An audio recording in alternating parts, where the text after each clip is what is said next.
त्योहारों के मौसम में जहां सोने के दाम आसमान छू रहे हैं, वहीं चांदी के भाव भी अब रिकॉर्ड स्तर पर पहुंच गए हैं। चांदी की बढ़ती कीमतों ने आम निवेशक से लेकर व्यापारियों तक सभी को चौंका दिया है। त्योहारों से पहले बाजारों में एक बार फिर चांदी की चमक बढ़ गई है। वैश्विक स्तर पर खपत घटने के बावजूद भारत में चांदी की मांग लगातार बढ़ी है। व्यापारियों के मुताबिक पिछली बार जहां चांदी की खपत 7,000 टन रही थी, वहीं इस बार यह घटकर 3,000 टन रह गई है। खपत में इस भारी गिरावट और निवेशकों की बढ़ती रुचि के चलते चांदी के दाम 1,70,000 रुपए प्रति किलो के पार पहुंच गए हैं और अनुमान है कि आने वाले दिनों में यह 2 लाख प्रति किलो तक पहुंच सकती है।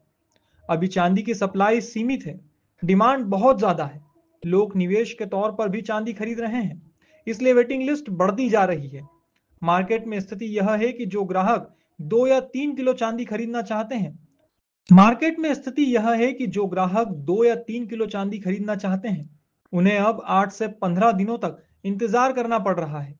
व्यापारियों का कहना है कि चांदी की कमी इसलिए भी देखने को मिली है क्योंकि इसका उपयोग केवल गहनों में ही नहीं, बल्कि आयुर्वेद, औषधि निर्माण और रक्षा उपकरणों में भी किया जाता है। चांदी की जो भाव है करीबन सोना करीबन 80,000 से लगातार बढ़ रहा है। चांदी 85,000 से लगातार बढ़ रही है। आज चांदी का भाव 1,72,000 है और सोने का भाव 1,27,500 है।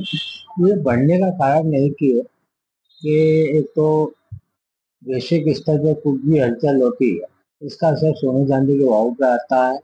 जैसे टैरिफ पार्ट का चल रहा है, टैरिफ का चल रहा है, या कोई भी बयानबाजी अमेरिका करता है तो इसका असर सोने चांदी का आ रहा है। जैसे लास्ट पिछले साल करीबन 7,000 टन चांदी आया क्योंकि इस साल चांदी 3,000 टन है। कुल मिला के आज वैश्विक स्तर पर अपन देखें तो चांदी की सबसे ज्यादा डिमांड है। हर वर्ग जो भी मध्यम वर्गीय, उच्च वर्ग सब चांदी ही खरीदते। ब्यूरो रिपोर्ट, सोम सागर न्यूज।